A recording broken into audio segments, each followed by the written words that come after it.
Hey, y'all. It's your girl, Erica Vane, back with another Queen Sugar episode breakdown. Today I'm talking about episode 9. Let's get into it. Okay, so I hope that you guys can oblige me because I am feeling super emotional and watching this episode just made me even more emotional.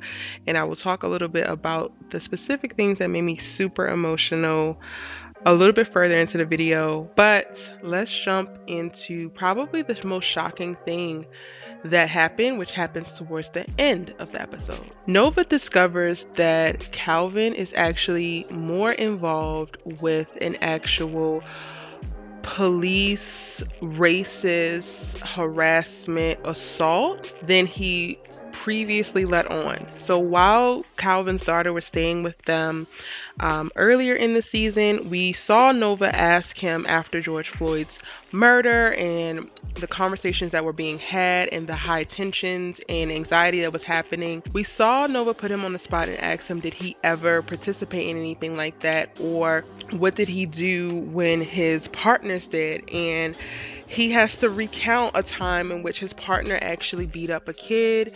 And we actually get introduced, or at least I get introduced to the idea that cops have, which I think is very much so probably a real thing that they pulled from, but putting a down payment on a black person in reference to beating them up when they're young so that they know who's in charge as they get older.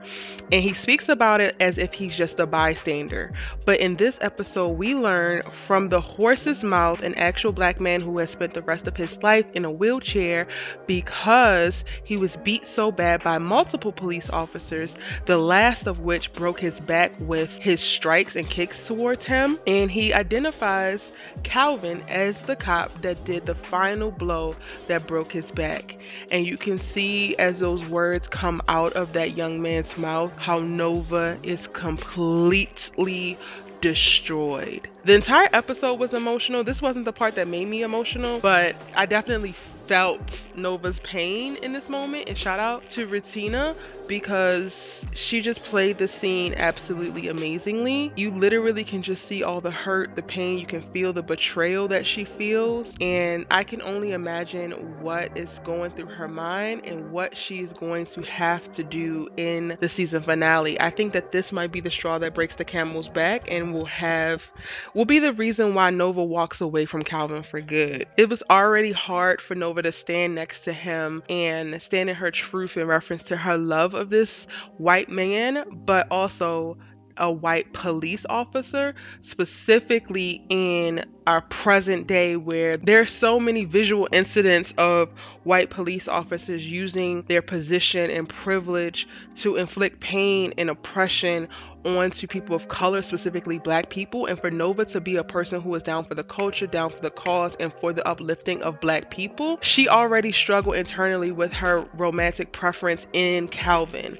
So to know that he actually, whether in the past or not, had something to do with destroying a young black life will be the thing that destroys their relationship. And I do not see her being able to come back from this with him. And honestly, in this moment, I'm saying rightfully so. Like, I don't know if I would be able to either.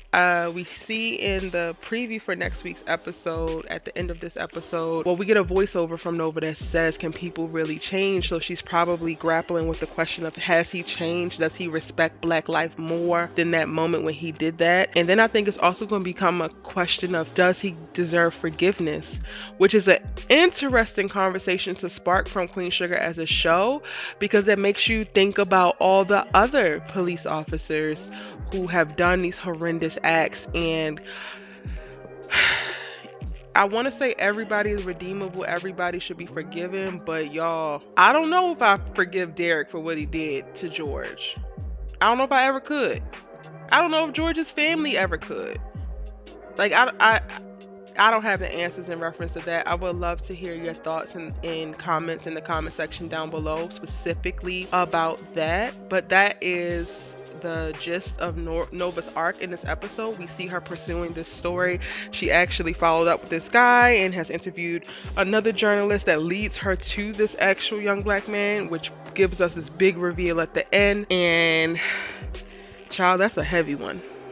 As usual, we do start the episode off with Ra and Blue and Darla, and it seems like it's just a regular morning for this beautiful family. Ra and Darla are still living in their marital bliss, settling into their routines. Blue is looking for something, I believe some of his schoolwork, and he comes across the letter that accepts him into that Ivy League elite prep school in DC. So then that conversation gets brought up again.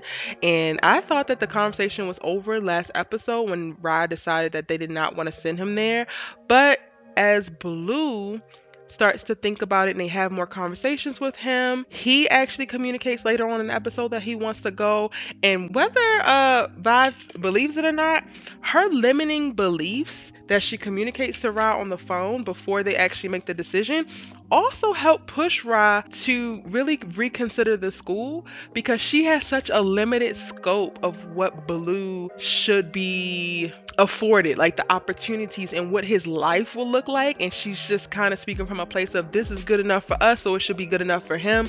And Rob really wants to afford Blue any and every opportunity that could be possibly available to him so that he has the world to choose from, and rightfully so. Like, every parent wants the best for their child. I think Vi is like really struggling with the losing of the life that she has known with the pandemic, as well as her comfortability. And she pretty much raised Blue for the first like 3 to 4 years of his life when Ra was in jail and Darla was on drugs. So she has a super strong connection to Blue. But as Ralph Angel tells her on the phone, like, she is not his parent. And ultimately that calls into question, does Vi regret never having kids of her own? I believe she wasn't able to because of her abusive relationship or marriage before, but that is called into question in this argument that Ra and Vi have after Blue makes this digital announcement in the virtual family meeting. And I don't know, I'm on the fence because I completely understood the argument around he can definitely get an elite education if you put him, like, why can't he skip a grade where he is, or skip 2 grades where he is, to challenge him more so that he can stay close to his family? But then I also understand the point of trying to put him in a more rigorous environment with a bigger reputation where he can come out with networks and different things that public school in St. Joe or even a private school in St. Joe just can't afford him. And I love how thoroughly Queen Sugar really had the conversation around young black intellects, and they really talked about all sides, right? So it's kind of like Nova presents the idea of, well, they just picked him because he is our elite. He is a very smart young black boy, but he also checks the diversity box. And no, you don't want to be, the token in any one situation. But Micah also brings to the forefront the idea of there are opportunities, there are privileges, there are certain things that Blue can get from this opportunity. So we also cannot negate that as well. And again, I think that Queen Sugar does an amazing job of having a conversation of all of the pros, all of the cons. And by the end of this episode, they arrive at the idea that yes, he needs to go. This will be the best bet for him. And I know it's hard for Darla and Ralph Angel, but they make that decision. And hey, maybe it's the best one. Again, tell me what you think in the comment section down below. And then throughout the episode, we see Davis just being super attentive and careful with Charley. Like, he has done an amazing job of nursing her through COVID and getting her back to health. And I can definitely see now that we're about to see what it looks like for them to reconnect, to reunite. And honestly, at first I was not here for it because he did her so wrong, y'all. Like, if you remember the start of the series, he did her dirty. He has a whole other kid in another state. He lied, had her walking on the basketball court in the middle of the game, losing her mind on national television, and then continuing to lie about things. He was so arrogant. He was so selfish. He was so disrespectful. So to see this Davis West today, it's like, yo, who are you, bro? Because this Davis West is amazing. This Davis West is articulate and selfless and can cook and is thoughtful. Where were you when she needed you to be this the most? Where were you 4 years ago? And I can tell that Queen Sugar is setting us up to have the conversation of, can, you forgive a cheating ex-husband? Can he be redeemed? Is it ever too late? And if it's one thing Queen Sugar is going to do, is have a conversation about real life stuff. Again, this is another one that I ain't necessarily comfortable with. I don't know. Like, am I the type of person that's going to hold a grudge? I don't know.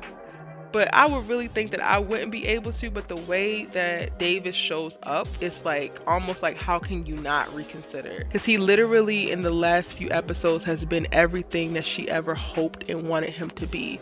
So he's literally showing her that he's capable, and of course that's going to open the door for you to wonder. And now the part that really made me emotional. Davis and Charley have a conversation over lunch about her strength and about her choosing to never show weakness or vulnerability or sickness to the outside world.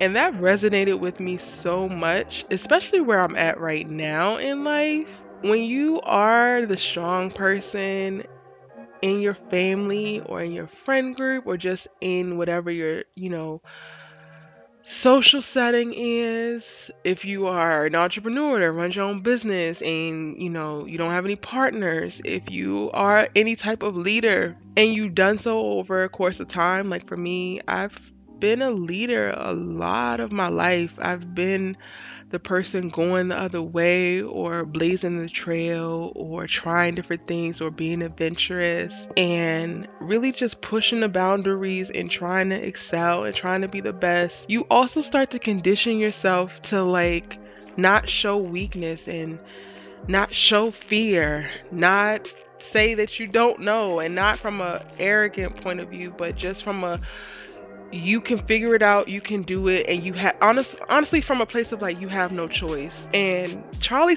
talks about that in this episode, and she really talks about it from a place of like she has no choice but to be strong. She has no choice but to hide certain parts that makes her human, but also can be used against her or slow her down or just be perceived negatively. And I'm actually tearing up right now because I totally resonate with that. It's just, especially now, like my company is doing pretty well. Our brand is growing. My channel is growing. If you guys are new subbies or just checking me out, my channel is growing so fast. And I'm so happy and so grateful, but it can be overwhelming. And sometimes people like Charley and people like myself, who are the strong ones or who are the leaders, we're forced to just keep pushing. We're forced to figure it out. We're forced to not rely on people, but just only rely on ourselves, or we're maybe tricked by ourselves into believing that we can't. And we need help. Like, we need people to show up for us sometimes. We need people to be dependable. We need people to honor their word. We just be needing, and we don't want to communicate that we need. And that's what I see from Charley, and I literally am watching it and seeing myself. And it's so triggering to see, but it's also great because again, Queen Sugar opens up beautiful conversations around life issues and the simple things that are just happening in life. And I resonate 100% in reference to Charley's perspective on showing weakness and not trying to tell anybody that she's sick, because in this moment, she doesn't tell anybody that she's sick. And all I want for her is like, I'm just so glad that Davis shows up for her, because a lot of people don't think to check on the strong friend or the strong family member or the leader. But we be needing people to check on us too. We be needing people to show up for us too. We be needing people to tell us to sit down. I got it. And that's one thing that I be wanting sometimes, and I feel like I don't have. And that's just being super transparent. But this ain't about me, y'all.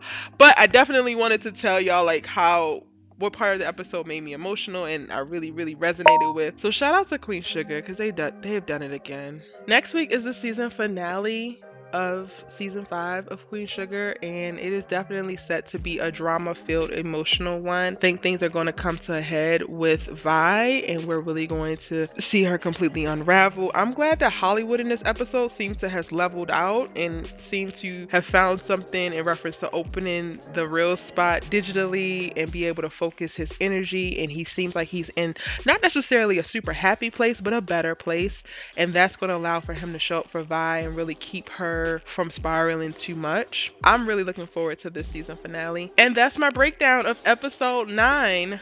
Now it's your turn. Tell me what you thought of this episode in the comment section down below. If you haven't answered the questions that I asked earlier in the episode, go ahead and do that right now in the comment section down below. I'm your girl Erica Vane, and I cover all of the best television shows, films, as well as entertainment news right here on Erica Vane TV. And you should join the tribe by hitting subscribe. I promise that you're going to love it here. If you haven't already, go ahead and like this video. Share it on your social media if you're feeling froggy and you really want to support your girl. You can drop the link into your Twitter and you could screenshot the video and share it on your Insta stories. Just be sure to tag me if you share me on social media so that I can be sure to repost you. Thank you so much for spending this time watching my video with me. I appreciate your support. I appreciate your attention, and I'll see you in my next video. Bye.